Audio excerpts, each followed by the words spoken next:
Welcome to Milo's Mods, ladies and gentlemen. So this is a comparison between the BK2 and the inverted scales. Let's begin, shall we? I guess we'll start off with the inverted scales first. All right, this is the inverted scales. This blaster came out back in like 2022 or 2023, I want to say. This is one of the first hobby grade AEGs to come out. The first AEG that was a hobby grade AEG was the Quick. Okay, Quick Challenger to be more specific. That blaster had a lot of problems, but then again, AEGs haven't been out that long.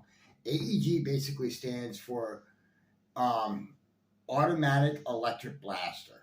Basically, it's an auto splitter. Okay, for lack of better terms. Now, as I said, AEGs are still in their infancy. There's only a few of them out there that are decent. Okay, there's a couple of cheap ones that you can get off of like Amazon for like $30 or $40, but they're jam factories and they're not really worth anything. Okay, the hobby grade AEGs that I speak of, and yes, there's a difference between straight toy grade, in my opinion, and hobby grade. Okay, the toy grade would be like the ones you would buy off of Amazon, for like $30, $40 or whatever, dirt cheap. And then they have hobby grade ones like this or like this, okay? But with the inverted scales here, when this blaster came out in about 2022, 2023, this was the predecessor to the Quick Challenger. This is made by Quick as well. This blaster here, when I got this blaster did 220 FPS. I actually did a firing demo of it, and it still does 220 FPS. And I really don't shoot it that much, to be honest with you.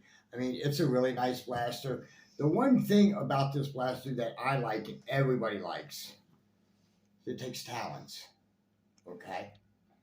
This blaster takes Talon magazines, not a problem. Okay, that's always a plus, Now, as I was saying, this blaster does about 220 FPS or so on its current setup. There's several forms of this blaster. There's another form which is like a grease gun, which is heavily modified or whatever, at least so they say, and it's supposed to do like 250 to 275 FPS or so. Okay, but it's also $350 too, which in my opinion is a little high, but it is what it is. The inverted scales, it's a very nice blaster. It's a very good entry-level blaster. There's quite a few of these out in the United States now. Luke from Out of Darts is actually selling these, although he's selling them in colors that are ones that I would be interested in, such as I don't want a pink inverted scales. I'm sorry. I'm not welcome.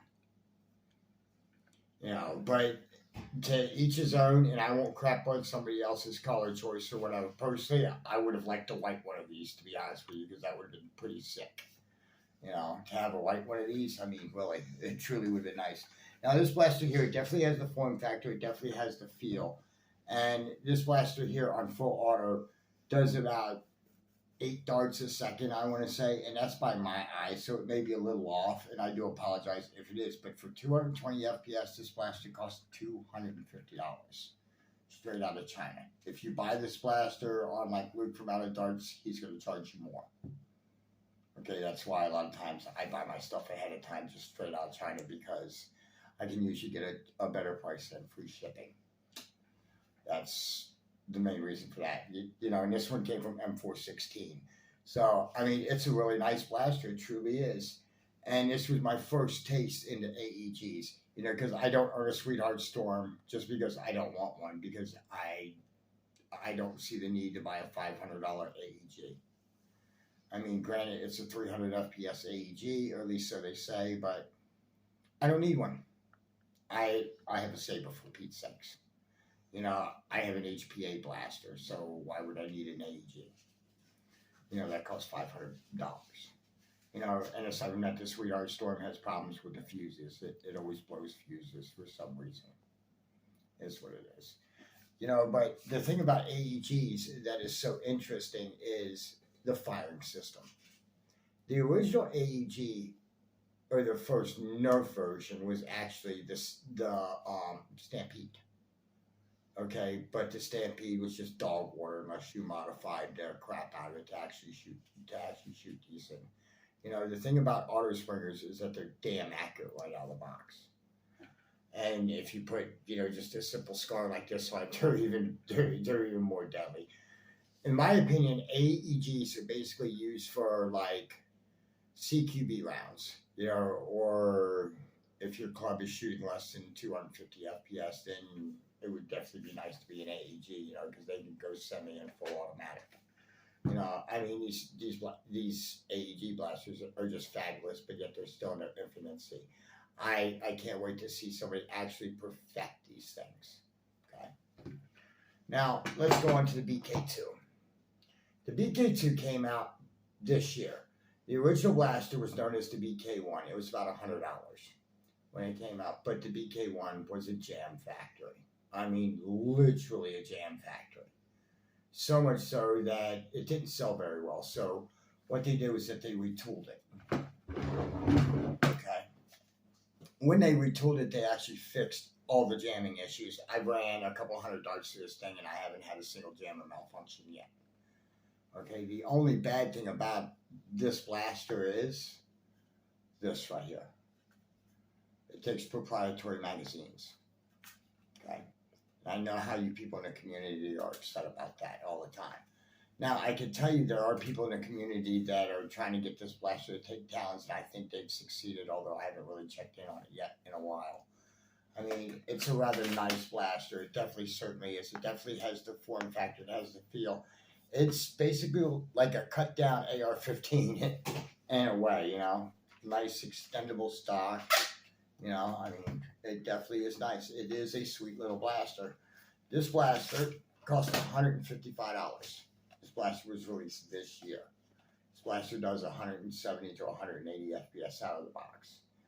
When you buy this blaster and the inverted scales from like M416, it comes with its own battery and charger, which is phenomenal because, you know, a lot of companies like Out of Darts and stuff like that, they may or may not sell the battery with it. But if you buy a blaster from M416 that's electric, like these, they automatically come with batteries. So you won't have to worry about it, you know. And if you're not, even the HC Diana, that comes with its own battery if you buy it from M416. So it saves you a lot of money, and that's a 4S battery for Pete's sakes. You know, but this blaster here was a pleasant surprise to me, you know, because I shot one of the original PKs, and it was just dog water. It was trash. It really, truly was. It was a blaster that made me rethink my life. If that tells you anything how bad it was. So when they retooled it, I decided to pick one up. Okay, and I'm kind of glad I did. I mean, this thing is 100 times better than the original BK1 that I shot. Now, the only bad thing, as I said, is magazine.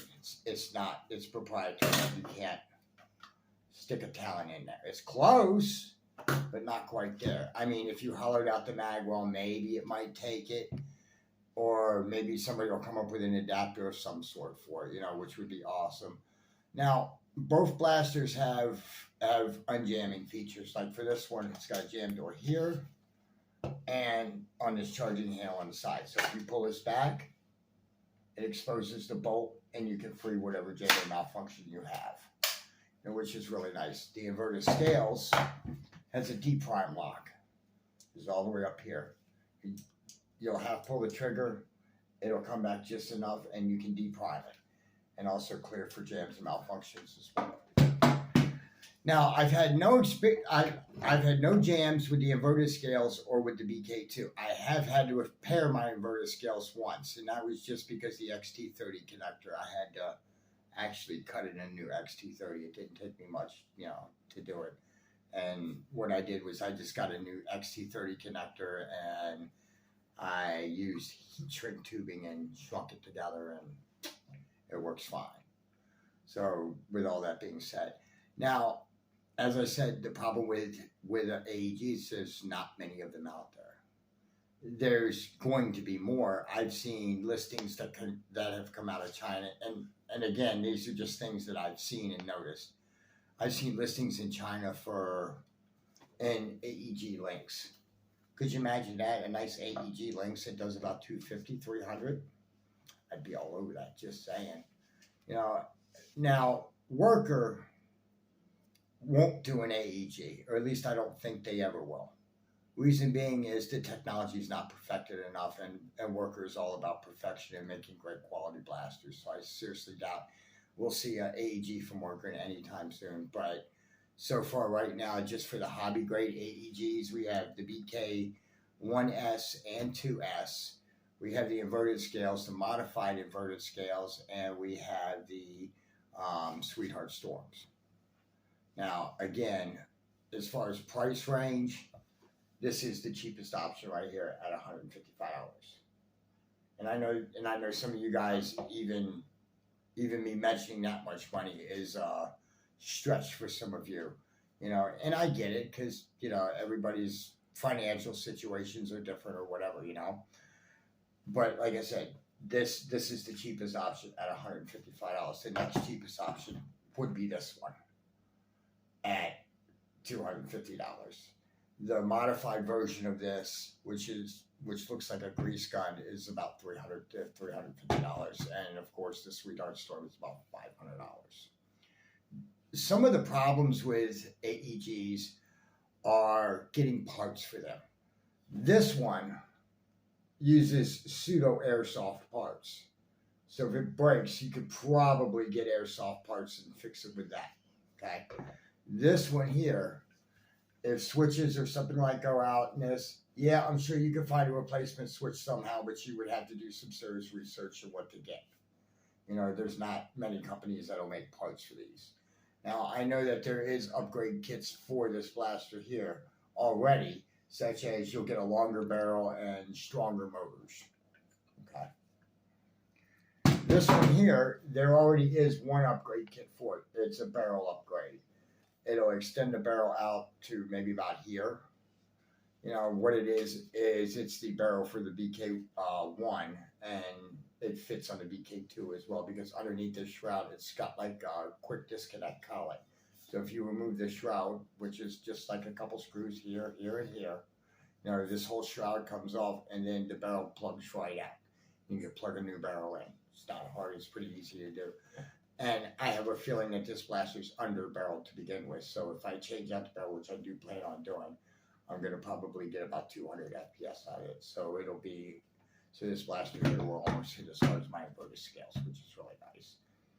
If I had to pick a winner between this blaster and the inverted scales, I would probably choose this one. One, because it's a cheaper option. Okay, yes, it's a little bit softer shooting. It only does 170 and 180. But in a CQB round, you're not going to want to drill people with 300. Unless you play with us up here in Michigan, then we have no common sense, and we will shoot somebody at 5 feet with 300 FPS blaster. We do it all the time. To each other, there's many times that we've come home with welts and bruises because of that type of stuff. But it is what it is, and I digress. But if I had to pick a winner, I would definitely pick the BK2. Now, that's not saying that the inverted scales is a bad blaster, because it isn't. But it just all comes down to your price range, what you're willing to afford, how far you're willing to go into this hobby. For a great starter, it would be this one definitely. And I understand that there's two colors of this. This is one color, and the other color is like a school bus yellow color, which, again, I'm not fond of that. I would much rather have this one. As far as I'm concerned, AEGs keep advancing every day, day after day, year after year, and they always get better. I personally think within the next year or two, maybe, these will be perfected enough to where you'll see a lot more of them out there in the field. I know there's also going to be a Colonel Wasp 77 as well. The Colonel Wasp 76 was discontinued. The 77 looks more or less like a clear AR-15. I'm definitely interested in that one, if I can find one for a reasonable price. You know, because I'm definitely not going to spend $300 on a blaster like that. But I'd be willing to spend $200.